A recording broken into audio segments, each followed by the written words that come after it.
You think that you have trust issues, but what that is truth. You were never taught what safety actually feels like. I'm your host, Edna White, and this is Keeping It Real on Purpose, where we have real conversations about real pain, real healing, and real growth.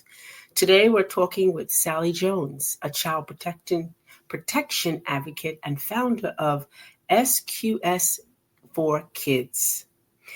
Her work is rooted in one powerful truth: self-trust can be rebuilt and safety can be learned even after trauma. Welcome to the show. Thank you very much. It's great to be here, Edna. So I am very excited to have a child advocate, which I am. I'm an advocate against child sexual abuse. So that's I push for that all the time, and I'm so happy you're here to protect our children. Thank you so much for doing what you do. Thank you. Okay. So Sally, your story didn't start with empowerment. It started with survival. At just 12 years old, after experiencing abuse, you made a decision not just to survive, but to create a safer world for children. That's not normal thinking for a child. That's purpose being born in pain. And I applaud you for that. Thank you so much. I remember back then actually writing a poem that resonated about what that all meant to me. Oh my gosh, so did I. This is so funny. So did I. My poem was called "The World to Be." So, Girl, and that's it is kind of funny that it would come so soon to me that I was this big mission. Yeah. And mine was, where is God? Where is God? That's kind of sad, isn't it? Yeah. That was good. Yeah. I can't believe that. I love it. So when did survival stop working for you? When did survival stop working for me? Yes. In terms of, I guess it never really stopped working for me because, but I guess, yes, the journey of empowerment itself continued throughout.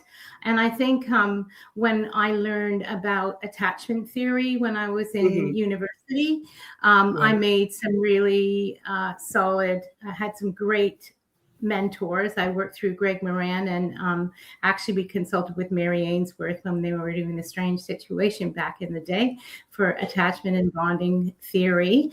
And I guess then I was thinking about my own self and my own journey when I did it initially.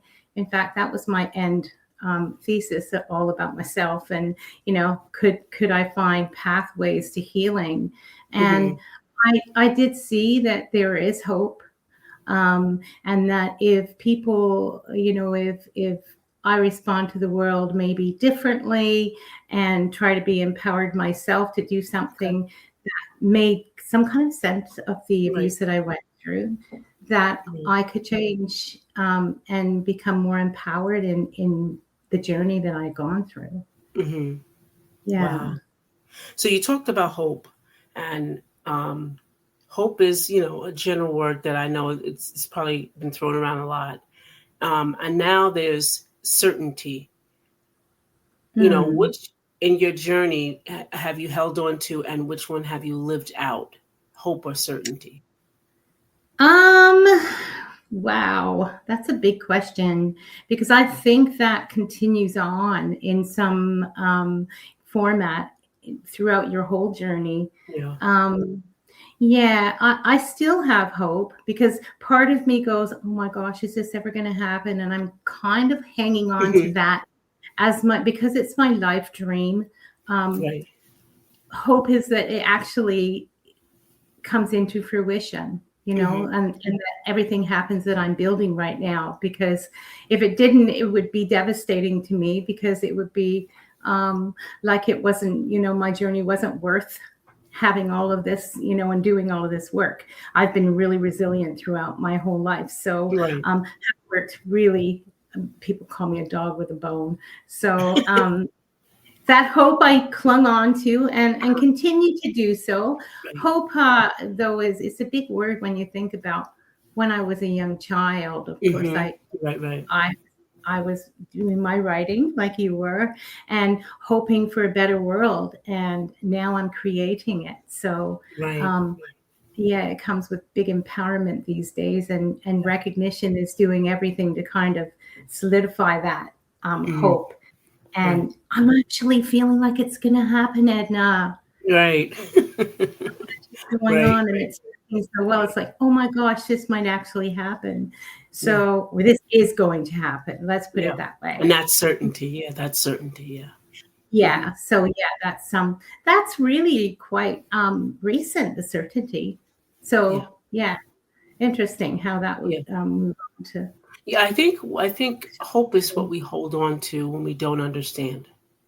Yeah, yeah, that's true. Certainty is what we grab when we know. Mm. You know, it's Yeah, what we yeah. certainty probably started about 10, 15 years ago. Right, exactly, right. Right, Yeah, because we're yeah, figuring it out, you know? Even and yeah, it's even more relevant. Hope is really relevant when we're young. We don't know much of for anything. sure. We Yeah, have no yeah, idea. Like, we have no idea. And being, you know, survivor of of childhood trauma, you really don't know what certainty is, you know? Because now everything's unstable, you know? Your yeah, home life, your yeah, the things you thought were certain are no longer that way, and then you have no even hope for tomorrow because you're in this now bubble of, whew, everything's just crazy. yeah. Hope this works out. Hope this I'll tell changes. you something funny, Edna. Part of my hope back in the day when I was living in severe abuse and hiding in my bedroom and hiding from, the perpetrators and worried, I had David Cassidy on my walls. Wow, And okay. I don't know if you remember David Cassidy, but he Oh, was of kind of course, of like, course. yeah, he was like The my Partridge hope. And Family, come on, come on. yeah, I know, right? You say that to younger people, they're like, The nah. Partridge But Family, yes. yeah, and to me, because I love music as well, um, Yes. and I figured he was going to be my savior. Yeah. And in a way, he kept me safe back then. Yeah. So Yeah. because I had Because that hope. music takes you there. And Yeah. that's another beautiful thing to have brought out. I too was a proponent of music. I loved Yeah. music. Music took me somewhere. And I think my first picture on my wall was Kiss. Remember the group Oh Kiss? yeah. Gene I saw Kid. Simmons. Hmm. Yeah. He Back was in my the day. first one with the black and white face. He was on my Yes. wall. He And was he on my was wall. yeah. Yes. And he was got to like taking those pills, so he had blood everywhere. And yeah. Yes, absolutely. He was that one. And believe it or not, on the other side was what is her name? She used to sing Turn My Brown Eyes Blue. What's her Don't name? look at Turn grandma. yeah, I turn know who that is now. yeah, And right? Pat Benatar. Pat Benatar. Pat Benatar. oh my gosh, I loved Pat Benatar. Oh my gosh, we should have been friends back in the day, Edna. Yes. That was on the other side of my wall, and I used to love to hear that song. And yeah, I loved all types of music, but it took us somewhere that we could be safe. And that I think that's Hmm. probably the only thing that I had that was safe was music, because I could sing it Yeah, in my yeah. head, I right? was gonna say, did you sing? Yeah, I sang all the time. I sing now. Same. I sing all the time now. Same. All the time now. It's There's funny. songs that just come up like out of Yeah, the blue, yeah, all and the it's like, time. where do you get this from? Like, my son's always like, "Mom, every day you don't sing the same song. You sing a different song every day." And I was like, "Yeah, I do, don't I?" And it could be 3 or 4 times a day. It's a different song, Yeah, you know. But that yeah, was I my coping. That was one of my yeah. coping tools is music. Same. I was exactly the same. I love to sing, and I still sing, Oh yeah, um, and I still write songs yeah, and have quite a few little songs packed away. yeah, But when I was younger, I was discouraged from doing so and made fun yeah. of and judged from family Absolutely, and absolutely. yeah. So, Yeah. she's singing in her hairbrush. And I think Yep. probably if I'd been more nurtured That was during me that too. time. Me too. I would sing. I would Yeah. sing all over the house. All Damn, over. I was good. You were probably good too, like. All over. Everywhere.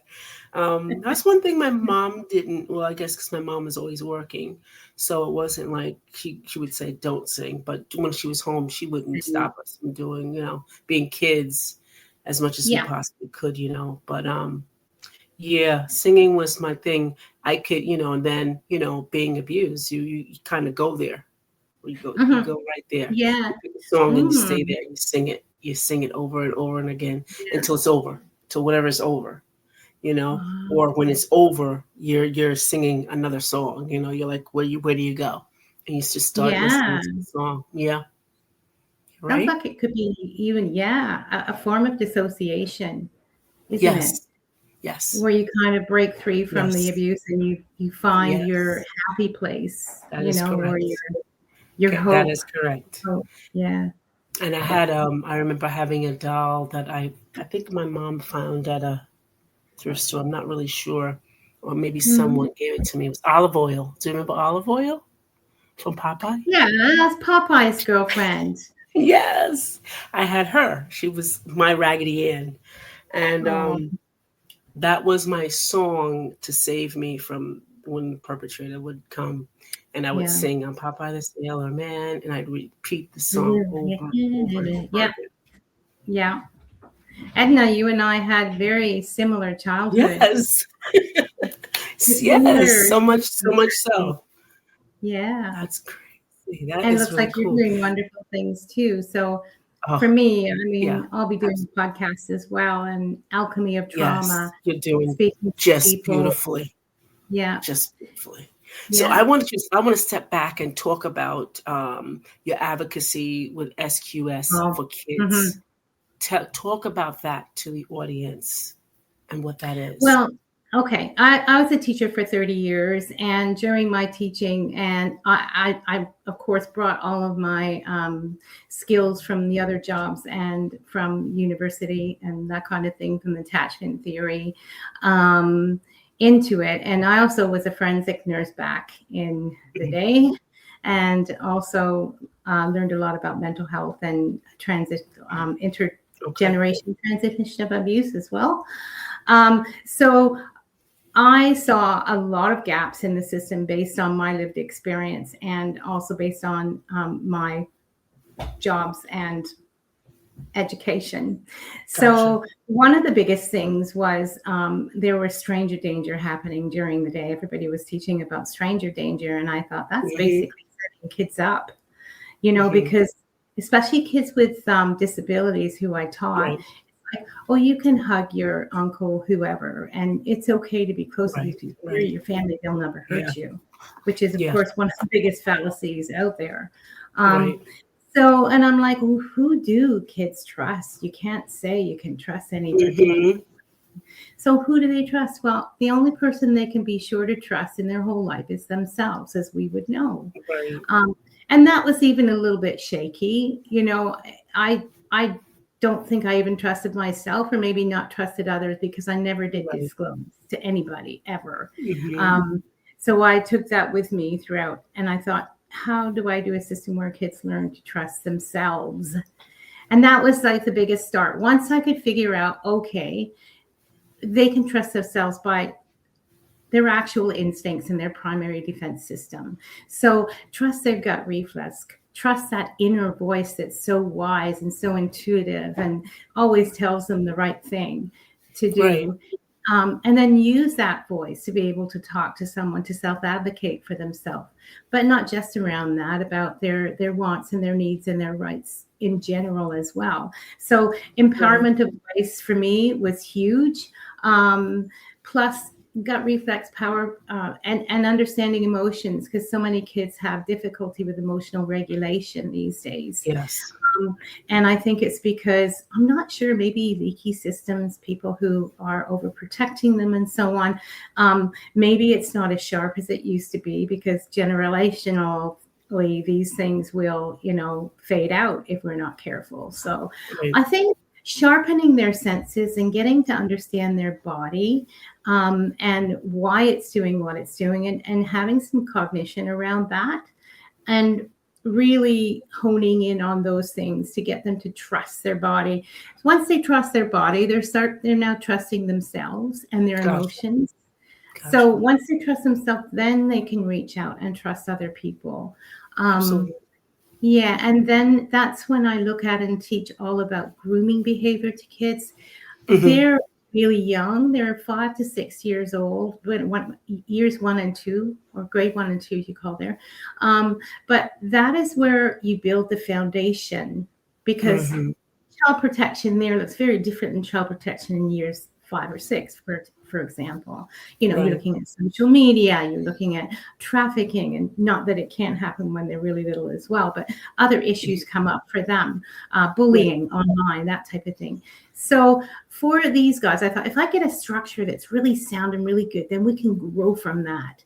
So this is all from attachment theory as well, because people don't think you can actually use it. I don't really talk about security and secure attachment when they're talking about safety, but that's where safety begins. So that's where I began. So I developed my structure of trust around the self-trust, and then trusting others to make sure that they're not grooming. And the kids look at very basic grooming at that age, because it's very different again. So where's my puppy, or get in my car, that type of thing. It's a little bit obvious, Yeah, giving gifts, making them feel more special than others. The concept of magnets, they're trying to draw you closer, right? And you want to be, because you want to be that special person. So we do all that. And then the last thing about trusting others is having safe and healthy boundaries. Yeah. So you know if anyone crosses your boundaries at all, that you need to talk to someone. Right.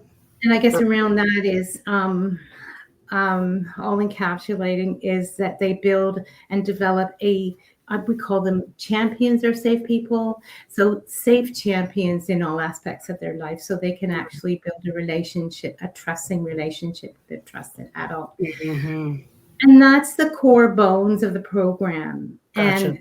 And this is what we teach through really character engaged learning online. It's an online program. Gotcha. And very sound, robust system online. We already have the website built, and we're making sure that that's safe for the kids. There'll be no personal information. So, they won't be able to, and hackers won't be able to get through like they do normally. And, just about empowering the kid, because the kid's usually left out of the solution. And when you think of a child being faced with a perpetrator, whether it be parental or not, they need to have some strategies to know what to do, because otherwise it's just like throwing them into the water to the sharks. So everyone says, "Oh, kids shouldn't be made responsible. We can't do that." It's like, yeah, we can. Kids are much more intuitive and smarter than we think. And they can do things. They have the power to do things using their voice, and all that stuff is so empowering. And I guess it's, every character has a concept as well, and the characters are very engaging. So this is the type of thing that I'm building, and I pretty much have the content for 90% of it already, including scripts and everything else. It's just getting it built now, getting the money to get it built. Gotcha. So I want to jump to how, recreating those environments. How do people unknowingly recreate unsafe environments because it feels familiar? This happens during in Australia in the child care centers, that kids just kind of think this is what life is. Therefore, I go, how can you empower? Well, you can empower a 2 or 3 year old, I'm sure, by having a secure environment. But when kids are really young, they don't know the difference. So they kind of may go along with it because, of course, obviously it must feel good to them to be feeling that special. And even physically, sometimes it will feel good. but well, it certainly doesn't at the beginning, that's for sure. But you know what I mean. They can perpetrate their tricky little, you know what's. So yeah, but they do go along with it. But also people who are getting into organizations here. There's a huge population of perpetrators that are getting in and violating the kids once they're in. So I think, creating environments, we just have to change the lens, I guess, and to teach kids what a safe environment looks like, because we do talk about that as well. Yeah. Is that answering your question? Yeah, I think that I was thinking more of like the parents, whether checking in with them, Oh, yes. checking in Well, with them on with their phones and things like that, making sure mhm. they have like a grasp of that, and not just letting them go willy nilly, not willy nilly, but just like know where Yeah, their location is, things like that. That's what I was thinking, and just like there was an incident with someone here in New York, or the several mhm. incidents, but they didn't realize that the perpetrator was in their home, and this happened with their child, and then Yeah, the child didn't trust anyone in the home and went to school and said something, and yeah. so the person Parents had that would be no the idea. same. Yeah, And I just think that we have a perception, or no, we see things, but we disregard them, if that makes sense. absolutely. Um, and this is what we need to teach people, parents and educators, to be vigilant about what grooming behavior looks like, Hmm. for that specific age group as well. Right, that's Obviously, good. that would have been maybe a little bit older child. Hmm. Was it had to do with social media?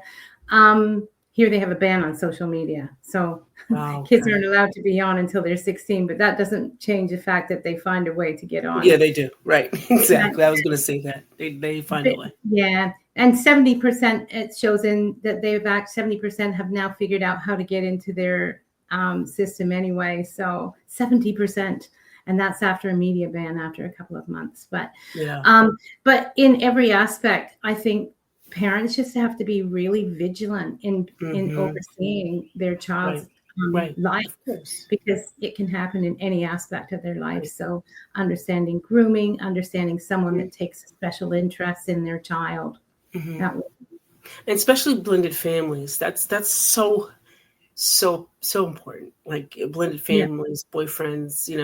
Yeah. Oh, yeah. It's so very important to be utterly aware, because I had a blend. When I was my second marriage, I had a blended family. He didn't have children. I had, and so I would, I sat down with him. There's no reprimanding from you to these children, because these children are mine. Yeah.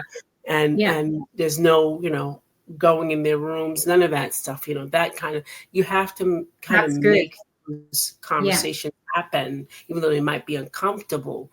But so that they, he never reprimanded them. He never said anything to me about them. But if he said, oh well, this one was doing this, whatever. Maybe I saw Yeah. him doing such and such, but I didn't give him the authority to say I love this. that. So it's not about integrating your children into your life, into his life. It's more about integrating him into a safe Yeah, life, exactly. Yeah. and that you're going to be overseeing everything Right. regardless of what your relationship Right. is. Exactly. And I think That's we've perfect. gotten out of that. We've gotten out of that. We've gotten way out of it. I mean, I deal with a lot of children. They're in mixed families. That they're Mhm. not married, but they're boyfriends and girlfriends, whatever, and they're coming into the home. It's backwards. It should be Yeah. okay. It should be integrating.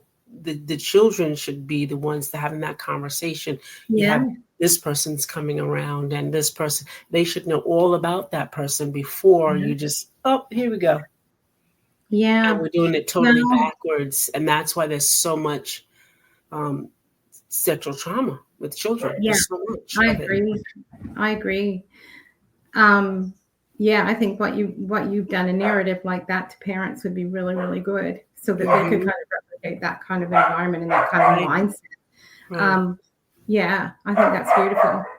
You Yeah, did absolutely. exactly the right thing by those children. I'm sure they're very Right. secure. Yeah. Right. Sorry. Yeah, right. Yeah, I see it a lot, and I work with a lot of the children from the CPS system, and I see it a lot. Yes. Same And here. that's one of the things I do talk to them about. Mhm. And not putting anyone in bad light, but your body and your space is important. Yeah. It's your space. It's important, and if you feel that it doesn't feel good in your intuition, because that's I tell them their stomach. If you The don't feel inner it's good, voice. then that Yeah. you listen to that. Listen to that. Yeah. And if you can cry out to somebody, make some noise, move around, get out of that situation, and then tell Mm. somebody, say, I didn't It's a feel good different. in that situation. I don't like that. That way they're on notice early, because if it Yes. may be Yeah. the first Absolutely. attempt. Yeah, and you do have to listen to your kids as well, like you said. Yes, you And have to listen to them. what you said in the last 3 or 4 sentences describes everything I'm doing with SQS for Kids. It's Yes. really someone with experience in lived experience in trauma gets Hmm. this. It's Yeah. the people outside of that often go, Yeah. you know. Right. Right. Right. Yeah, I also was violated in 2 big situations Yeah. by I was neglected by my parents, I'll give you that, but Right. um the violation physically and sexually came with the boyfriends that came into the house. Right. Yeah. Yeah, or we went into their house. Yeah. Yeah. So Yeah. I totally get what you're saying, you know. Yeah, the boyfriends is just not to me. I dated, but it was outside the home, and I told my Yeah. children going on a date, but it was outside the home. They never came in, and not until I was dating a long time that I said, okay, this is the person I'm interested in. This is this is his family. His family lives here. I'm talking to them first before he even comes to Yeah. meet them. That's And wonderful. then I said, okay, then we introduced each other and we met the family and all of that stuff. So it was like, yeah, I wanted my kids, and they were older too. That's the other thing. I was made sure that they were older enough to speak out to me, because I didn't get that, from my parent. And I was like There's, 7. yeah, same, yeah. I was 7. And there's that power of voice again, and Hmm. listening to your intuitive voice and Hmm. listening to your gut reflex. All of that is Yeah. so important. Yeah. And being able to the thing that goes missing usually is the actual conversations, right? Right. Right. Yeah, No conversation. There's yeah. no conversation. Back then there was no conversation. No, Even they're when my parent was told about it, there was no yeah, conversation with yeah, me. There was no yeah. conversation with me. There was, you go in there. I'll take care of this. And it remained the same. It just remained. It was like, okay, there's no change. I'm in my room. Yeah, I gotta, I'm exactly. punished. So I must have been in the wrong Disempowered. somewhere. Right. Yeah. And yeah, or you're just totally not believed, which is what Right. my Right. Right. parents did. Right. Yeah. Right. So So yeah, yeah. Yeah. I'm glad you for what just you're had, doing. yeah, thank you. Yeah, I'm glad for what you Um, do. you sound like the perfect candidate to write the book on how to keep a child safe in a second marriage. Because what you're doing, like what you did was perfect. Yeah. So Yeah. yeah, You that's have to really keep them safe. I'm telling you, you have to. I mean, yeah. and you have to listen to them. That's, Yeah. we didn't get that. You and I No, didn't get that. no, You and I didn't get no. it. And I listen to my kids all the time. Tell me whatever. They were young, and I was talking to them about sex, and I was talking to them about their body. I was talking about, I was saying the words penis, and they were like, "Mama, ew, ew, ew." Like, you got to talk about that. You got to talk about that. That's yours. That's what you got. You got to keep it Yeah. clean. All these things. Yeah. And they were like, they were mind blown. Like, my mom talks to me about everything, everything. Yeah, Yeah. you And how know. wonderful is that? That's Yeah, great. yeah, Yeah. I actually never was a mom, and I'm not yeah. sure. I had a bad experience when I was Right. 21 where I was raped, and Yeah. some things happened that I think may have stopped me from being Yes. fertile. Yes. Um, And I mean, just as well, really, because I mean, I really miss being a mom. I thought that would have been an amazing experience for Yeah, me, absolutely. but I may not have gone through the same trajectory of life and done the things that I've done without. So, like with children, I mean. So, yeah, Absolutely. Yeah. yeah. Sounds So good. I Oh, guess wow. it was kind of my calling. It was my, I'm Absolutely. meant to be here to do this. You were meant to do it. Yeah. Yeah. Yeah. Relationships are, they're hard and yet they need to be healthy, especially Yeah. with a level of safety and self-trust that you talk about, Mm. Yeah. Yeah. Yeah. And people who have been violated often are drawn to those, yet you think Mm-hmm. it's what they know and that familiarity, Right. and not obviously not a good familiarity, but Yeah. some reason. Yeah, Right. there's lots to be thought about with that. Right. And intergenerational trauma as well. Oh, It's absolutely. Sheesh. yeah, Telling because me. I know people who have had children who have had trauma and yet they've been great moms. Right. It's like, how Right. did that happen? Yep.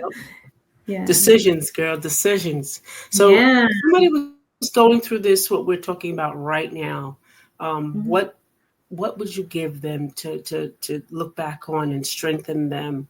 Even let's talk about children. Like a lot of my people listen. They're in their teens, 18, Yeah. 19, 20. Oh, yes. Tell Mm. them something good that you would suggest for them or want to have for them. I would say, first of all, when you're getting into a relationship, um, look at specific things to make sure that someone's not like um, keeping you from your friends or keeping you from the people that you love, trying to isolate you, um, to make sure they're not checking your social media and where you're at all the time, and kind of stopping that coercive control thing. Yeah, And if he ever harms you in any way, shape, or form, whether that be physically or psychologically, there's a yeah, problem. And once they're in a situation where they say get married, then it ends up being very difficult because then change becomes hmm harder as you get more into a relationship. So right. know what you're doing at the beginning, and not that you want to have a checklist, but mentally you do want to have a checklist, don't you? Yeah, You want to be able to know what kind of person that is. yeah, And just be really careful and not impulsive in your decision making about um, forming a relationship with people that may look like they could harm you in any way. absolutely. Uh, That's beautiful. That's beautiful. Can you tell my audience how to get in touch with you, or and anything that you have coming up on virtually? okay, well, I'm not so much on Facebook, but that's going to change because I'm going to be on that social media platform for moms um, and kids and things. So I'm going to be doing more on that platform, and I do have a page already set up that's SQS for kids. Number 4, everything else is letters. SQS, and that stands for safety cues. And safety cues is a play on the word cue. So they learn little chunks of information about Okay, safety. So that's what a safety cue awesome. is. So that's safety cues for kids in dangerous situations, it stands for, if I can remember that acronym. Okay. Um, and they can reach out on the website. The website's there. It's all done. And there's a contact me there. If anyone's interested in supporting being a partner of any kind, then there's also, a link for that, and a link for the podcast that I'll be starting, which is The Alchemy of Trauma. So how people with lived experience have transformed their trauma to something positive for other people. And yeah, Awesome. so it's all on Awesomeness. the website, or Sally at sqsforkids.com. Awesome. Yeah. Awesomeness. Okay. So, audience, relationships are only as healthy as the level of safety and self trust we give them. If you don't feel safe within yourself, you will keep searching for safety in people who cannot give it to you. Healing Mhm. isn't about becoming stronger. It's about becoming safe in your own body your own voice, your own decisions. If this episode hit you, don't just sit with it, do something with it. Share this with someone who's still confused, still surviving, and want to heal. And if you're ready to stop performing strength and actually rebuild your foundation, book a clarity session with me. Let's do the work. This is real stories, real hurt, real recovery, real strength. And we're turning it into purpose, one story at a time, with my guest today, Sally Jones. This is Edna White and my esteemed guest, and we're saying goodbye for now.